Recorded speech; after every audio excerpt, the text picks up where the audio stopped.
Lidi, zdraví vás Fejky. Dneska si ukážeme na našem serveru MCMO plus frakce plus PvP prostě nějaký pravidla pro frakciový dům. Tohle je taková malá zmenšenina, jsem si připravil takovou malinkou zmenšeninu, protože my jsme navrhli pravidla, že by to 3 zdi z obsíku a 4, prostě 2 zdi musí být ničeho jiného než to. A strop je taky zeď, no prostě strop se počítá taky jako zeď. Takže strop může být ze skla, ze čehokoliv. Tady jsme si připravili takový nedobytný hrad, hodně nedobytný, kdyby tam byly dveře, tak je to nedobytný celkem. Jo, a jak se tvoří frakce? Frakce se tvoří jméno create a jméno frakce. Teď dáme třeba majitel. Teďka kámoše přizveme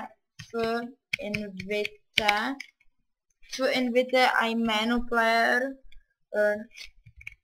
On musí dát join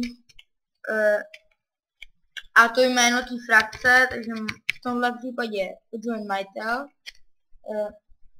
No, takže takhle si a modas, aby mohl claimovat území, to je, aby tam nemohli druhý lidi stavět, je prostě dávání větších pravomocí, tak je mod a toho hráče jméno. On to nemusí nějak potvrzovat. Pak může být desk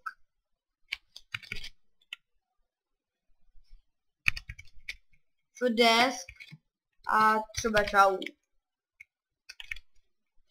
To je, když někdo soupí do té vaší do toho vašeho zaklejmovaného území, když se dalo jméno climb, tak tady máme zaklejmované území, takže tady nikdo nemůže stavit, protože není v naší frakci, tady nemůže stavit. Takže teďka climb, tak je to unclaimnutý. Jo, teďka něco k jménu. Jo, já se omlouvám, akorát když majitel nebo někdo, kdo má prefix před jménem založí frakci, tak se mu to jméno takhle změní. Jo, a teďka něco k tomu jménu. Když tam před tou frakcí máte 2 hvězdičky, to znamená, že jste král, prostě král, a když tam máte 1 hvězdičku, tak to znamená, že jste mod, prostě jako jenom admin. Něco jako prostě dám příklad. Ten, kdo tam má 2 hvězdičky, je majitel, ten, kdo tam má 1 hvězdičku, je admin. A ten, kdo tam nemá žádnou hvězdičku, je třeba hráč, dejme to. Ve frakci může být, myslím, že maximálně, to bych kecal, to fakt nevím, omlouvám se. Jo. Tak to bychom si tak ukázali dál. Jo. Ještě se vrátíme k tomu hradu. Zase ten hrad nesmí být moc nedobytný, jako třeba, že musíte mít aspoň na jednom místě, prostě musí být nějaká šance na dobytí. Nesmíte mít třeba podlahu 100, prostě musí být nějaká šance na dobytí, no.